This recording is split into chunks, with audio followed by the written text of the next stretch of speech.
25 years. I'm coming up on 27 years being clean and sober. My sobriety date is the day after I got arrested in 1991. From that date, I was able to take advantage of every program that was available in the Department of Corrections, and including substance abuse. I was able to get a paralegal degree, and when I got out, I formed a company who now does legal consulting, believe it or not, for the prisoners and for several law firms, McIntosh Law, Lombardo Law, and Sitka Law throughout the state. And during the years I was in, I saw the system do away with the programs. I saw the system bring back the programs, and like I said, I benefited from those programs when they were available. I've seen the recidivism rates firsthand. I was in there when the guys came back. And the guys that came back, inevitably, were guys that had not done anything about the behavior that brought them to prison. And don't misunderstand me, it's not my substance abuse that caused my criminal behavior, but my criminal behavior was definitely facilitated by drunken behavior. And when I got clean and sober, that started the healing process that enabled me to get to a place where rehabilitation could get a foothold. And I am rehabilitated. I am a business owner. We have, my wife and I live in Riverview. We have a wonderful life there. The business is successful, and my life doesn't in any way resemble the life that it was before. That's because of the prison system's availability of substance abuse programs. I also took advantage of vocational programs and educational programs, but I really attribute the substance abuse programs to creating the man I am today. And I truly believe that the man I am today is not the man that walked into the prison system for the last time in 1991. I started committing crime because of my drinking behavior in my teens. That criminal behavior just escalated until society deemed me to be a career criminal. If you look at the statistics, career criminals are not supposed to be free. Very rarely do we reach a point in our lives where we are rehabilitated. And again, I attribute the benefit of the substance abuse programs, the Department of Corrections, and many different labels they put on them through the years, and then my continued sobriety after I got out using 12-step recovery groups with that change. So I'm very grateful that those systems and those programs were available while I was in, and I'm just so disappointed that they are being considered to be eliminated or are being eliminated. I think you're going to pay for, taxpayers are going to pay in one of two ways, either for rehabilitation of the prisoners or for reincarceration of those prisoners if they are not rehabilitated. And I'm living proof of that. So I'm grateful for a system that helped me, and I hope that that system will continue to provide these programs for other inmates. Thank you. Thank you so much for sharing your story, Ron. Next, I'd like to introduce Kim Lawrence, the mother of a currently incarcerated child. Dear Rick Scott and Florida legislators, I'm the mom of an 18-year-old girl in the Florida Women's Prison. She was direct filed at 15 years old and is serving a 10-year prison sentence. I'm very concerned for her well-being and the others that are incarcerated in Florida. The Florida DOC announced that their 2018 and 2019 approved budget did not include sufficient funds for constitutionally mandated health services.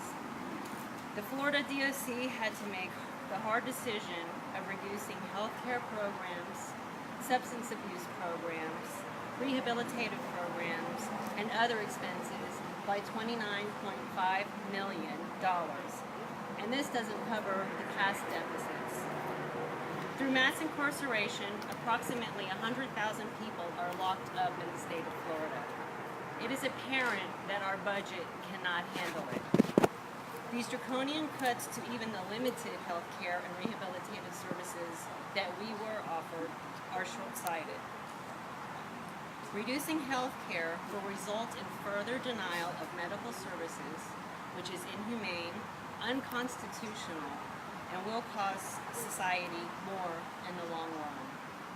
Not so long ago, my daughter had health insurance under my plan, but that ended with incarceration. Rehabilitative programs are needed while they are in prison. If they have no programs, there will be boredom, and that festers trouble. These programs are already limited. Here are some excerpts from my letters from my daughter when she turned 18 in prison. I wish anyone could understand the way I feel since I've turned 18. I'm lost. I feel like I'm old enough to act like the adult that I am, but I still feel like I'm the 15-year-old girl I was. I don't know anything about the real world. I don't know anything about life in general. I've never had a job, and I have no skills. I was so young. I now have anxiety, and I'm messed up mentally. This place has changed me.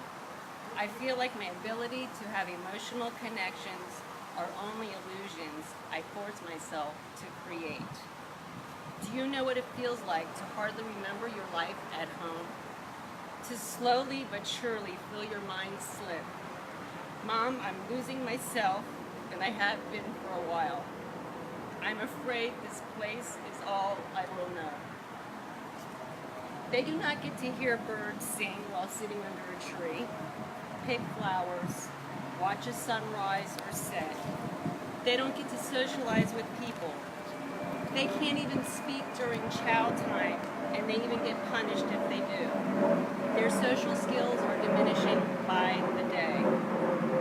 What if this was your son, daughter, mother, father, sister, or brother? If you don't think this can happen to you, neither did I. So think again. This can happen to anyone. Here's another excerpt from a youth in prison that I mentored in the county jail before she went to prison.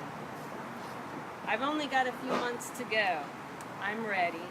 I'm trying to get things done, but I don't know where to start. I wrote down my goals and plans, but I don't know what steps to take. Do these young ladies sound like they don't need programs? My daughter has until 2024, and with these budget cuts, her and a lot of others will have a lot of idle time on their hands. This other young lady is getting ready to leave. The transitional training now has to be cut entirely. What will she do? How will my daughter adapt when she finally comes home? And that's just these two girls. There are thousands of others.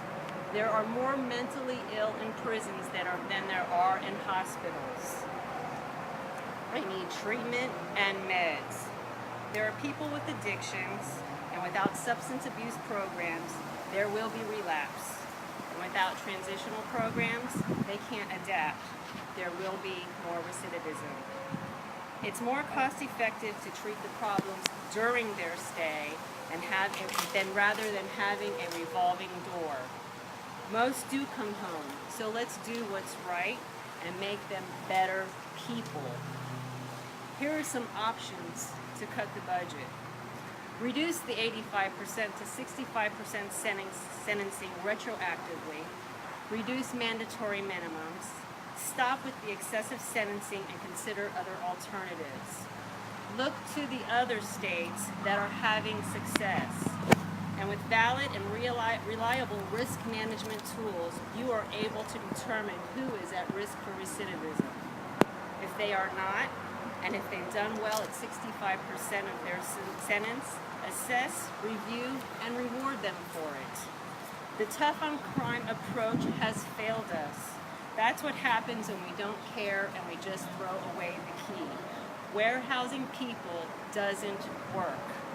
According to the Community Resources for Justice 2018, the Crime and Justice Institute reports that Florida crime rate has declined and may be sending fewer to prison, but are giving longer sentences by applying mandatory minimums. This also includes those with low-level offenses, the elderly, and children.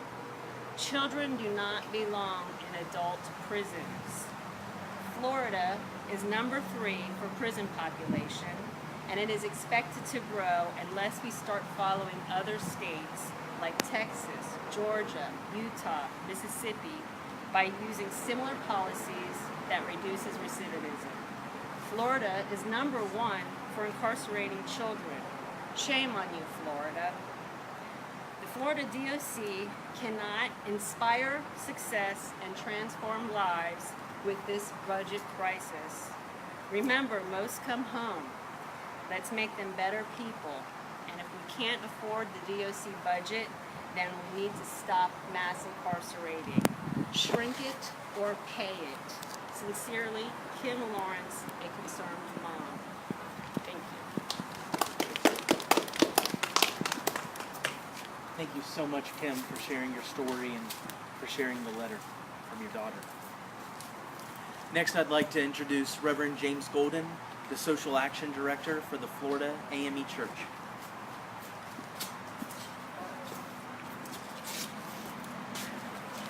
Good afternoon.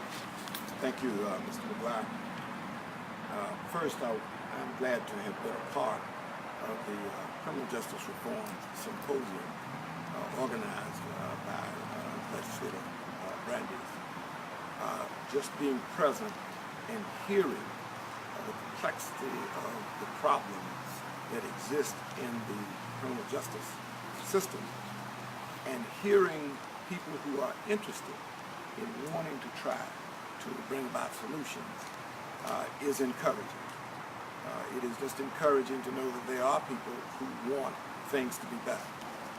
It seems, however, from the same symposium, I have discerned that this is incredibly difficult to do because, in essence, there are people who will either want to maintain the status quo or want to change it.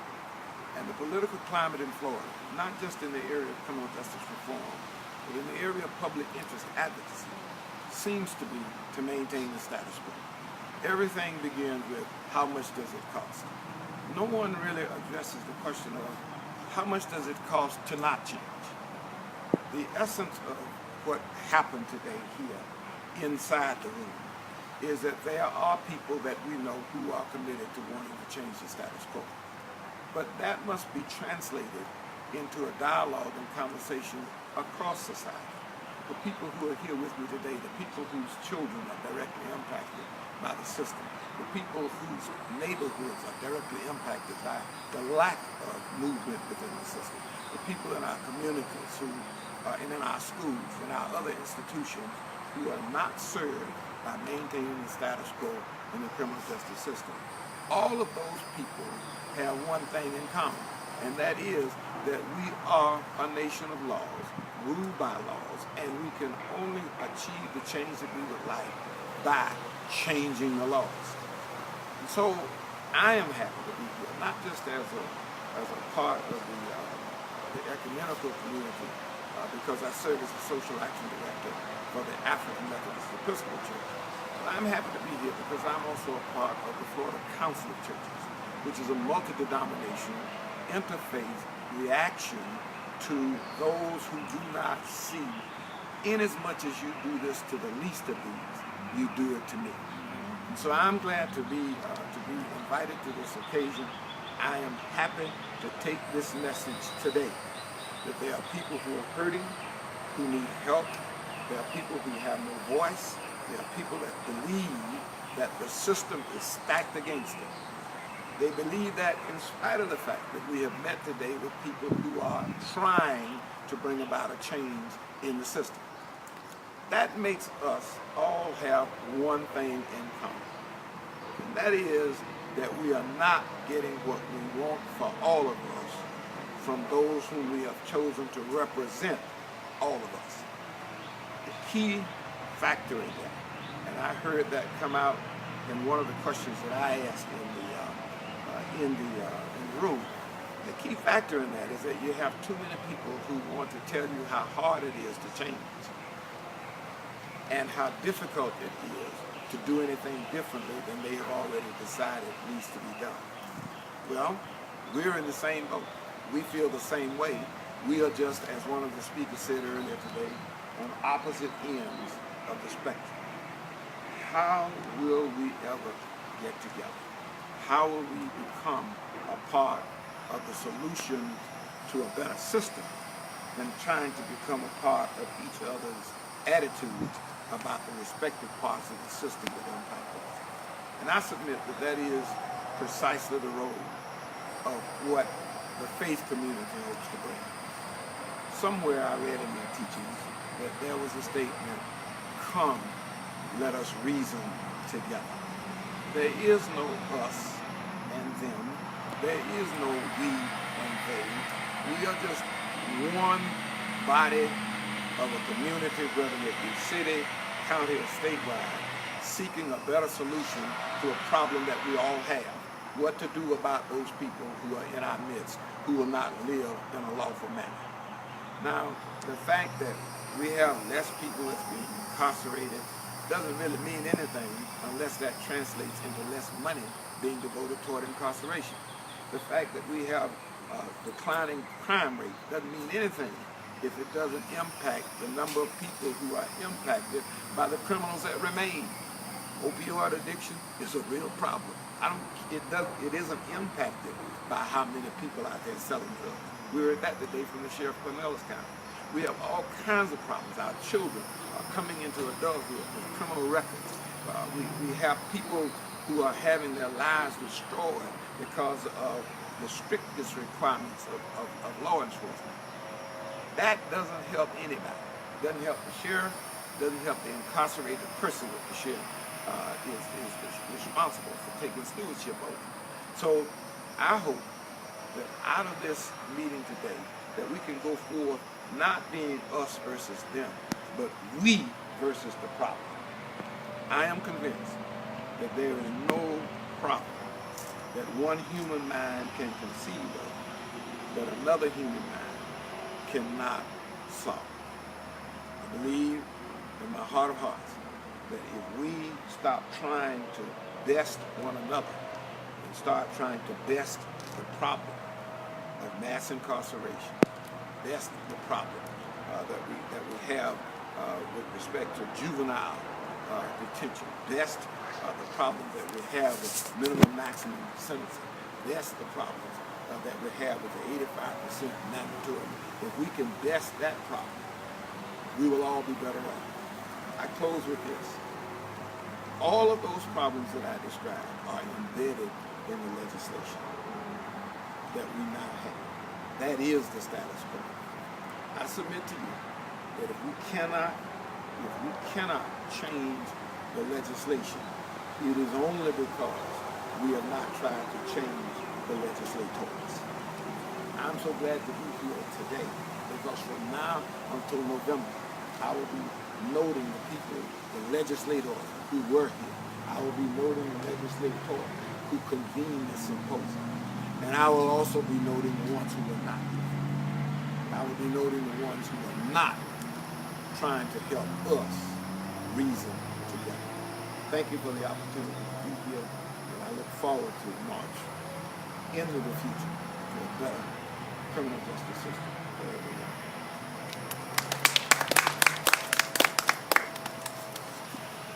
Thank you, Reverend Golden, for your words and for your continued advocacy. Next, I'd like to introduce Neil Volz, the Political Director of the Florida Rights Restoration Coalition. Thanks, Raymond. Thank you, everybody. I'm going to keep my words brief, but the Florida Rights Restoration Coalition is an organization, membership organization made up of returning citizens, people who are formerly convicted, and we advocate on behalf of the 1.68 million people in Florida who have felony convictions in their past, as well as their families. And so I stand here today with just a simple plea, and that is that the 28 million in budget cuts was wrong, and it wasn't necessary. Making those cuts and expecting something good was like cutting the school counseling program and expecting more kids to graduate and go to college. It just doesn't make sense, and it didn't need to happen that way. We talked at length in here about a variety of different reforms that could be done that could save money and improve public safety. And these aren't issues that are right or left, they're issues of right or wrong. On behalf of the millions of formerly convicted folks in the state of Florida, we see these solutions from the perspective of people who have felt the pain of walking through the criminal justice system, of dealing with the process of healing from our own mistakes and moving forward. And so we're grateful to have a seat at the table. We're grateful to be a part of this discussion. And we just want to be as clear as we possibly can that we think there is a better way, that there is a way You know, when you look at what's going on today, right, in the United States Congress, they are passing through committee a prison reform piece of legislation. And here in Florida, we aren't even taking that kind of step. How did we end up in a situation in which we see more activity out of a place that is known for its dysfunction than what we're doing today? We believe that we can do better, and we think that we can do better if we lock arms and we embrace common sense and the fact that there are more universal values that hold this together than separate us. And we're just encouraged by the fact that we can all come together at a symposium like this and discuss real solutions. So thank you. Thank you so much, Neil. And last but not least, I'd love to introduce Shalini Agarwal with the Southern Poverty Law Center. Thank you, Raymer. So I'm Shalini Agarwal, I'm the managing attorney at the Florida office of the Southern Poverty Law Center, and we're a member of the Florida Campaign for Criminal Justice Reform.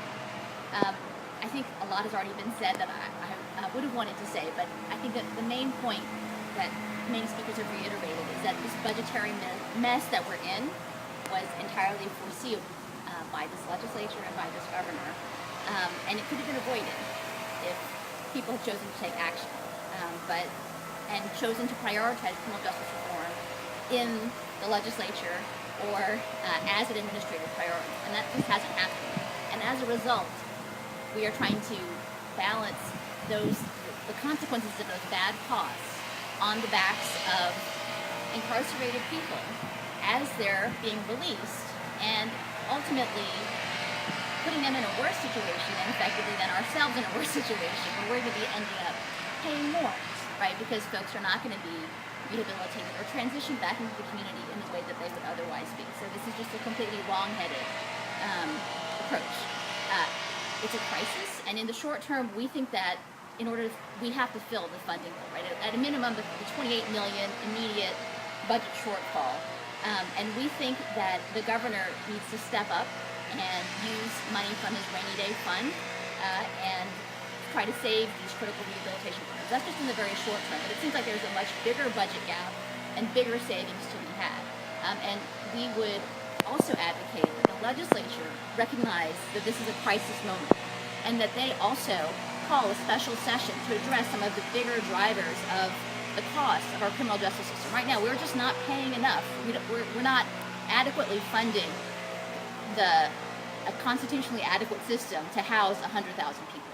And if we can't face up to the cost of doing that, then we have to figure out what other structural reforms we can undertake to start getting some of those people then out of the prison if we're not going to step up and pay for them to be there. In order to further to better understand how DOC came to this decision, the Florida Campaign for Criminal Justice Reform has asked for public records from DOC to find out how the shortfall came about, how the decision to make these cuts was made, and whether anyone at DOC or elsewhere did some analysis to decide whether these cuts would ultimately be productive or counterproductive to recidivism rates compared to cutting some other area. We think in a $2.3 billion budget, $28 million probably could have been set aside for these programs. In the long term, the Florida Campaign for Criminal Justice Reform believes that we need to enact comprehensive reforms that are going to affect the system as a whole, to return Florida's system to effective evidence-based sentencing, to eliminate mandatory minimums. You heard we got 108 mandatory minimums in our state, to reform the money bail system, and to increase elderly and compassionate release opportunities, which drive up a lot of the costs that are resulting in this budget crisis, and then also to modernize the penalties that we have for theft and for minor drug offenses. Thank you for your time. And I just want to close by saying thank you, Shalini, and thank you to all the speakers that spoke today, and particularly thank you to all the Floridians across the state that are prioritizing rehabilitation over punishment and are holding the in-district meetings, are speaking at the public forums, and are making it clear that Floridians prioritize criminal justice reform. Thank you.